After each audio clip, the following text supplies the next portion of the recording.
चलिए हम सभी लोग मिलके अरुणाचल प्रदेश राजधानी ईटानगर हाईवे का सैर करते हैं। हम लोग देखते हैं कि बारिश के दिनों में अरुणाचल प्रदेश राजधानी ईटानगर का जो है सड़क का हाल कैसे होता है, और हम हमेशा टीम अरुण भूमि जो है सड़क को लेकर के खबरें चलाते हैं, और हम ये कोशिश करते हैं कि इस कवर्स के माध्यम से जो है सरकार तक, पीडब्ल्यूडी विभाग तक जो है ऐसे खबर पहुंचना चाहिए ताकि वो संज्ञान ले सके। जैसे कि अगर आप ये देखेंगे, ये कोई दूर दराज इलाका का सड़क नहीं है, ये जो है अरुणाचल प्रदेश राजधानी ईटानगर अर्थात ट्विन सिटी नाहरलगुन और ईटानगर के बीच का सड़क है।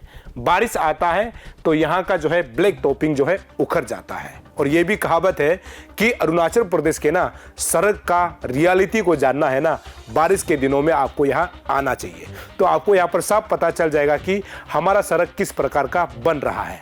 इसीलिए सवाल उठाया जाता है कि अरुणाचल का जो इंजीनियर जो रोड को बनाता है, जो रोड को उनके देख रेख में जो बनता है, ये इंजीनियर कहाँ में पढ़ के आता है, सवाल यहाँ पर खड़ा की जाती है। क्योंकि इंजीनियर जो है हर मौसम के अनुरूप रोड को बनाना चाहिए, इंजीनियर को हर मौसम के अनुरूप किसी पुल का निर्माण करना चाहिए, इंजीनियर को हर मौसम के अनुरूप किसी सरकारी जो घर होता है, जो बड़ा घर होता है, उसको बनाना चाहिए। लेकिन सड़क की जब हम बात करते हैं तो बारिश के दिनों में आपको इस प्रकार दिखाई देगा।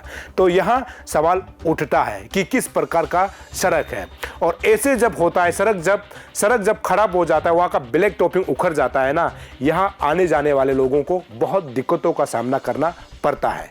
क्या ये सड़क जो है जनता के लिए नहीं बनाया जाता है क्या? सवाल तो ये है ना।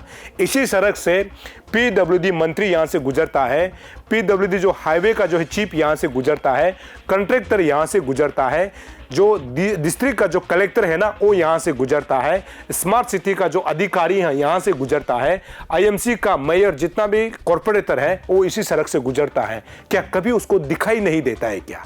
क्या आप सभी ने महात्मा गांधी का 3 बंदर बन गया क्या? न देखना है, न सुनना है, न कुछ बोलना है। जनता मरे तो मरे, जिए तो जिए, कोई फर्क नहीं पड़ता। तो ये सड़क वही सड़क है जिसको मैं दिखाने के लिए आपको कोशिश कर रहा हूं। और सबसे सोचने वाला बात यह है कि इसी सड़क को लेकर के टीम अरुण भूमि ने आज से 1 साल पहले ठीक हमने यहां से खबरें चलाई थी, अर्थात 11 अक्टूबर 2022।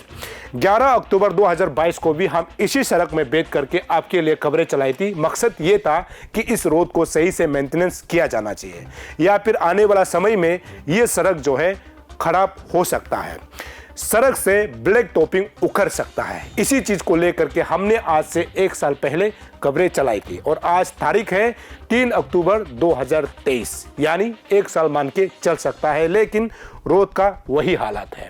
यदि आज से 1 साल पहले हमारे खबर को देख करके अगर सरकार संज्ञान में आता, पीडब्ल्यूडी डिपार्टमेंट हरकत में आता, या फिर डिस्ट्रिक्ट कलेक्टर हरकत में आता, या इसको कॉन्ट्रैक्ट जो जिन्होंने काम किया है वो अगर हरकत में आता, शायद ये रोड अभी आप देख रहा है ना, ये ऐसा नहीं होता, अच्छा होता। लेकिन कोई सुनता नहीं है, कोई सुनना नहीं चाहता है, जनता के लिए कोई अच्छा काम नहीं करना चाहता है। मैं इसीलिए बोल रहा हूं क्योंकि केंद्र सरकार और राज्य सरकार सड़क निर्माण करने के लिए इतना करोड़ों रुपया फेंकता है, लेकिन वो पैसा का नतीजा जो है ये है। ये पैसा ऐसा नहीं आता है, ये जनता का खून पसीना का पैसा होता है। चाहे वो पानी बिल के तौर पे, चाहे इलेक्ट्रिक बिल के तौर पे, चाहे जीएसटी के तौर पे पैसा जो आता है ना, उसी पैसा को सड़क बनाने के लिए बजट रखा जाता है, और उस पैसा को पाई का जो है इस्तेमाल होना चाहिए, और जहां भी इस्तेमाल होता है ना, वो सड़क जो है सही होना चाहिए। लेकिन आपको अरुणाचल प्रदेश में कुछ और ही दिखाई देगा, तो ये हम दिखाने के लिए कोशिश कर रहे हैं। कल बारिश हुआ था, तो बारिश के दिनों में क्या होता है कि अरुणाचल प्रदेश का सड़क जो है खराब हो जाता है।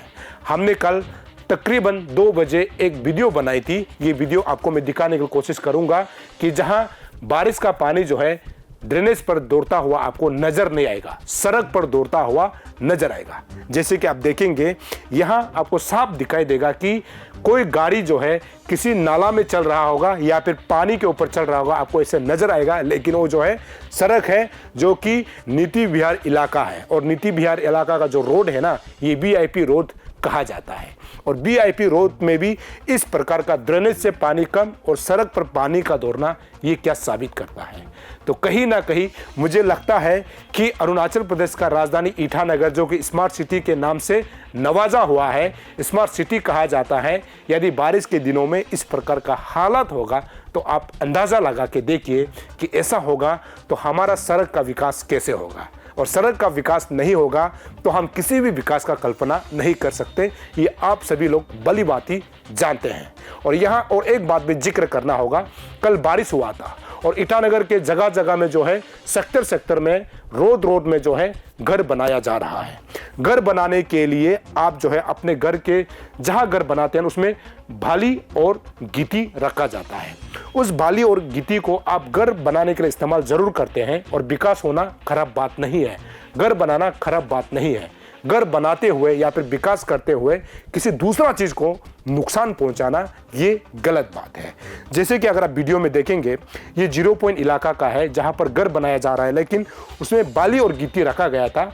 लेकिन बारिश के दिन ये बाली और गिट्टी को ले जाते हुए गंपा मंदिर जाने वाले रोड पर जो है पूरा गिट्टी भर गया।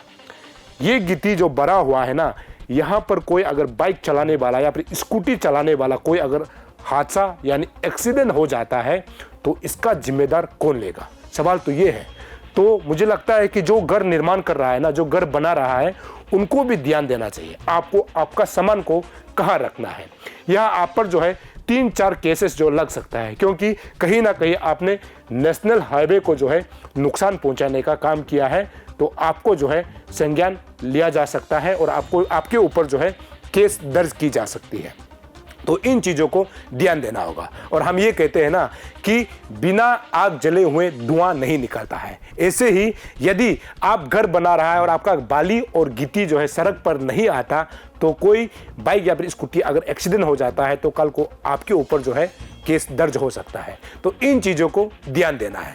लेकिन हम यहाँ पर इस बात को करेंगे कि अरुणाचल का जो है खास करके जो NH 415 पैकेज ए का हालत कैसे है, और हम लगातार इसको जो है खबरें बनाते हैं। हम असम और अरुणाचल के जो रोड को लेकर के कंपेयर भी करते हैं और आपको बताते हैं कि असम में किस प्रकार का नेशनल हाईवे बनाया जा रहा है और अरुणाचल प्रदेश में किस प्रकार का नेशनल हाईवे निर्माण किया जा रहा है, इसको भी हम लगातार बताते हैं।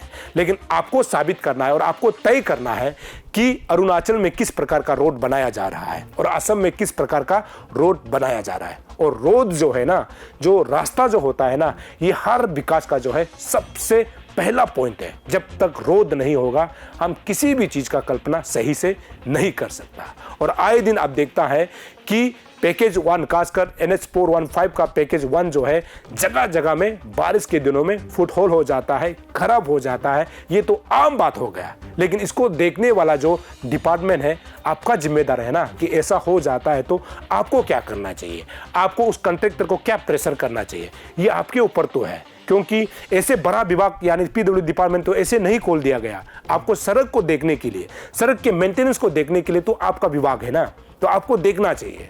तो इस प्रकार अगर होगा तो मुझे नहीं लगता है कि अरुणाचल प्रदेश का राजधानी ईटानगर जो है स्मार्ट सिटी कहलाने लायक है।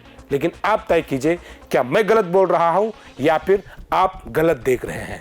तो रोड को लेकर के हम हमेशा ऐसे ही खबरें चलाते रहते हैं। और जितने भी दर्शक जो अरुण भूमि को देख रहे हैं, आप देखते रहिए अरुण भूमि। तब तक के लिए मुझे इजाजत दीजिए। नमस्कार।